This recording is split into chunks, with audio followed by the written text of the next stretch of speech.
Okay, good afternoon, everyone, and Happy New Year. Okay, it's good to see everyone here today, and I hope everyone is still energetic after a full day. I know there's a lot to absorb and digest, but hey, New Year is to learn new stuff, right? Before I start, I think maybe can we just take some time, to appreciate our organizers, FSM, for organizing such great events every year, and also for you, all of you who are here by choice and not out there shopping, right? So big round of applause for our organizers and ourselves. Okay, so today's theme is about investing profitably, then, now, and next. So, what I want to touch on is about Malaysia, right? We have heard all the other, my fellow speakers talk about Europe, we talk about Japan, China, Singapore, all the kind of regions, but we want to come back closer to something that is close to our heart, which is Malaysia, and how we are positioning for the future. But before we can start to talk about future, we first have to look at the past. Unfortunately, the past has not been that great for Malaysia's stock market. I think in the last 10 years, our equity market has been quite flattish. It has not really gone anywhere. And I think despite such a low base, our 2025 is a year to be forgotten, right? We have underperformed our regional peers. South Korea has done what, 70%, Hang Seng 30%, Japan, Singapore, Indonesia, all has done very well, but we have been seriously lagging. And if we look at the market breadth for last year, out of the about 1,000 listed stocks in Bursa Malaysia, about 70% of them have recorded negative returns. And this market breadth is one of the worst that we have seen in the last 10 years. The only time in the last 10 years, or only 2 times, that the numbers come that negative was in 2018 and 2022. And both cases were global bear markets. 2018, for those of you who still remember, we also had a first change in federal government. 2022 was driven by US Fed increasing interest rates. Both cases were global bear markets. So it makes sense for our equity markets to follow suit. But last year, what happened? Everyone was doing well, but what happened to Malaysia? Right? So usually when a stock market doesn't perform well, it may be due to political situation, it may be due to economy, right? Economy not doing well or currency not doing well. But do we have such problem? If we look at 2025 alone, our economic growth has outperformed our peers, outperformed expectations. Our political situation, even though it's not perfect, at least we don't have a changing government or changing prime minister all the time, right? We have stability in the last few years. And how often do we get to say that ringgit is actually performing last year? Right? We are the top performer, one of the top performers in 2025. So actually, there is no reason for us to underperform. It was more of a sentiment thing, and it's really self-inflicted.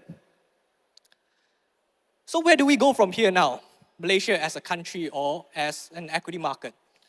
We believe that the global scenario or global situation is changing quite a fair bit. It's actually changing very rapidly, and we do have a big part to play, and we are quite well positioned. I have identified 4 Ds, as the massive global forces that are going to shape the global situation. These 4 Ds, not the 4 Ds you buy outside, right? But the 4 Ds here are digitalization, deglobalization, decarbonization, and demographics. So digitalization, now we all know, right? Today, everything is connected. Everything is smart. You have smart car, you have smartphones, smart home, everything is smart. And you now throw in AI. Right? Now people start to sell the angle of AI. So there's been a lot of investments into AI space and also the consumer and enterprise applications. But for all this AI to happen, we need to have a major infrastructure built up. You need data centers, you need NVIDIA, AMD chips, right? But beyond that, we also need power, we need water, we need to upgrade the grids, we need the transformers, we need the turbines, fiber optics, everything, the whole package. And when all these are being done, what happened? What we are seeing today is work is getting automated at a pace never seen before. Blue collar, white collar work. Maybe next year is a humanoid standing here in my place, giving talk to all of you, right?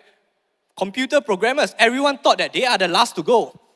Their jobs is the safest, but they are actually losing their job to vibe coding today, right? Then the next T, we are looking at deglobalization. The last 30, 40 years, especially after China joined WTO, it's all about efficiency. We outsource to wherever is cheapest and most efficient. But today, we have geopolitics getting mixed into business decisions. People want nearshoring, people want friendshoring. I want to build in only the countries that wish they are allies, they are friendly to me. What happened then is the supply chain is getting broken up into regional blocks. You have the Western bloc, you have the Eastern blocks, you have different kind of areas. But if you already have a plant in China, and now you are building another plant in US, that's duplication, and that's cost. For that, your price will have to increase. Then we look at decarbonization. I think everyone knows that global warming is an issue. So net zero is the long-term target. But I think, unfortunately, people are also starting to come to realize the energy trilemma. What does it mean? You have three specific areas, which is your sustainability, security, and affordability. You can have one, you can have two, you cannot have three at the same time. So governments and organizations, they have to balance these three, right? You cannot just push for sustainability, you cannot just push for security without regarding the cost, or you just push for cost and sustainability and then you forget that there's not enough not enough supply of power. So that's why today you are seeing renewable energy is scaling rapidly, but the conventional energy sources, your fossil fuels, will stay maybe longer or longer than what people expect or what people hope for. Then demographics, we know that the global population is still growing, but it's uneven. You have the Western Hemisphere, you have the advanced countries, which the population has peaked. The population is now aging. But you have the global south, you have the Africas, you have the likes of South America, which are young populations and they are still growing. And as a result, we are seeing a major shift in global consumption and savings pattern. I think we can all agree that young people and the elderly do spend differently. We spend on different kind of products. We spend on different kinds of services. But for the younger countries, there is also a potential challenge in that jobs creation would be very essential. You have many mouths to feed. And frankly, that is not an easy task in this age of digitalization. So what does Malaysia have to offer as a country? When we look at digitalization and deglobalization, we have the infrastructure, right? By now, I think a lot of us would know that Malaysia has quietly emerged, becoming one of the global data center hub. And why does the global giants choose us and not elsewhere? We have affordable land, we have reliable power, water, fiber connectivity. Even we are at the node of global submarine cable landing stations. So all these are essential for a well-functioning data center. And when it comes to back-end semiconductors, we are actually the top 10 global powerhouse. We have about 13% global market share when it comes to exports of back-end semiconductor.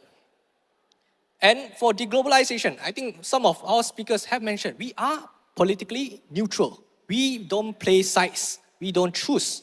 We are friendly to the West and to the East. And plus, if you throw in the infrastructure, you throw in the, you throw in the workforce, you throw in the ecosystem, then it makes us a very attractive destination for MNCs, to choose as a manufacturing hub. Then we talk about decarbonization. We are a very blessed country. We have abundant sunlight, we have rivers that power our hydro, but at the same time, we also have the oil and gas resources that help us to power our electricity. If you look at the government's NETR, the National Energy Transition Roadmap, we are going to replace the dirtiest fuel, which is coal, with renewable energy, but the biggest energy supply by 2050 is expected to be natural gas. So we are balancing energy security and yet progressing towards net zero. And lastly, we are talking about demographics. We are at the sweet spot, right? Median age, 30 years old. Not too young, not too old. We are maturing, but we still have plenty of room to grow. And that's why our consumption is also better than most countries. We touched about the 4Ds, right? Those are mid to long-term catalysts. We are talking about massive global forces that is the future. But what about 2026 specifically? Do we have anything? Yes, we do. Because we think that 2026 equity market is likely to recover. Why? Because the government stimulus is going to come. I think we are entering the election cycle. In case you guys haven't noticed, Sabah state election is what it is. It has happened. We have seen the results and effects. This year, Malacca, Sarawak, potentially Johor as well. And next year, most likely, our federal elections will be due. Any government will want the feel-good factor going into an election cycle. So I think what happened last year is probably just the start. Last year, probably everyone is already gearing up for more expensive RON 95, right? It's like, I have to pay higher already for RON 95. But surprise, everyone gets a discount now. $199, right? Sarah, $100 cash it. Have you guys spent it? Sorry, you haven't spent it, already expired. But don't worry, another $100 is coming, right? And just this Monday, our Prime Minister has announced more cash for different groups, right? So stay tuned. I think the government is doing something, and probably, some of you who are business owners, hopefully you have received your tax refunds last month, right? So government is doing something to trying to be more rakyat friendly. Then we already kickstarted Visit Malaysia 2026. It's a big campaign. We are trying to boost the tourism sector further. And I do believe that tourists are the best groups, right? Speaking from our own experience, we do spend more when we go overseas, right? Than cuti Malaysia, right? We always spend more. Why? Because you are in a good mood, you go outside, you're already on holiday mood, you do spend more. And I think the biggest factor is we always have that thinking, I'm not coming back anytime soon. I go to a country, foreign countries, I'm not coming back next year or next month, so spend lah, right? The services here, or just try, experience the stuff, buy some things back as souvenirs. Same thing. I think that tourism is a very good sector for our economy this year. Last year, our target is 40 million tourists. We should hit that. The final number is not out, but I think we should hit that.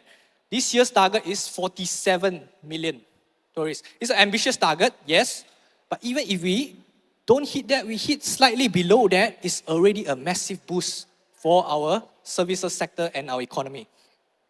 And we have also touched on how we have lagged behind as a equity market. We have seriously lagged behind. Our valuations are cheaper than our peers, and foreign shareholdings already at multi-year low. So now with ringgit strengthening, I think all these factors are aligning for a rebound in our markets. So at CAF Investment Funds, how are we aligning ourselves and positioning ourselves for the future? I think we have 4 key investment teams which align with all these 4 factors that I've mentioned about. First, we like technology. We like the transformation of technology. We think that there is huge demand out there for AI. You talk about high bandwidth memories, optical transceivers, advanced packaging. There's a lot of demand for this. And also, don't forget those who are involved in infrastructure build-up. Power grid upgrading, substation building, right? Water infrastructure, everything. Then the second one is trade diversification. You probably will have heard about this for maybe 2 years, the last 3 years, but this is going to continue because US and China, they are strategic rivals and they are not getting on, friendly terms anytime soon. So as long as that happens, global supply chain has to realign themselves and Malaysia stands to benefit. For the decarbonization side, obviously the most obvious play would be renewable energy, but we are relatively more cautious on that space because the valuations there tends to be getting a bit stretchy. But we do like the energy security angle. I think if we look at the NETR, the natural gas is going to be very, very crucial. And we also like the oil and gas services players, which we think that there is extreme pessimism there despite stronger fundamentals. And lastly, new consumption patterns. We talk about healthcare, we talk about tourism, and we also talk about lifestyle and experience spending. And if you notice in the bracket, small bracket behind, those are our government policies that also so happen they are pushing for all these areas, right? You look at NSS, it's your National Semiconductor Strategy. NIMP, New Industrial Master Plan. NETR, National Energy Transition Roadmap. And finally, Visit Malaysia 2026. So of course, we can talk all we want, right? But ultimately, can we deliver or have we delivered? In the Chinese saying, a picture speaks 1,000 words, right? I think this picture captures our long-term track record. In the past few years, I think we, as a fund house, our funds across different categories, CAF Coin Come, Tactical, Vision, Dana Ade Bonds, Jade, we have all won different awards. They are out there. I think all that is available. And we are truly honored to be recognized by our industry associations and peers as one of the best in the industry. So it means a lot for us, right? Because it's a recognition for our achievement, and more importantly, we are delivering the returns for our clients and the unit holders. But one thing to note is also that none of these awards are for a particular year. You see, it's always for 3, 5, 10 years. And this makes sense because there will always be ups and downs. There will be years where some strategy does not work as well. Some strategies will outperform and some, but over the long run, the strategy that works for us is going to shine, and we have every confidence that it will come back and perform for our unit holders. If you look at the past, our track record, we always deliver for our clients. In fact, I think just this year we had a good start. Of course, last year we did not perform that well, but this year alone, I think across most of our equity funds is already up like 5% or more. I think that is a good start, and that is showing that the market cycle has moved again, has turned again, and we are already positioning ourselves for it. So just a very quick summary. I think the 4Ds, if you can still remember, right? The digitalization, deglobalization, decarbonization, and demographics. Malaysia is well positioned for all of this. So the stars are already aligned, right? Economic, we are doing well. Our valuations have been reset lower. That's why we are quite excited about 2026 as the starting point for a multi-year growth ahead. Okay, forget about the past, right? Forget about the past. Focus on now, and the future starts now, right? So we sincerely hope each and every one of you will join us at CAF Investment Funds as we embark on this journey together to reap the potential returns. And so thank you everyone. I'll end here, and hopefully we have a profitable and prosperous 2026.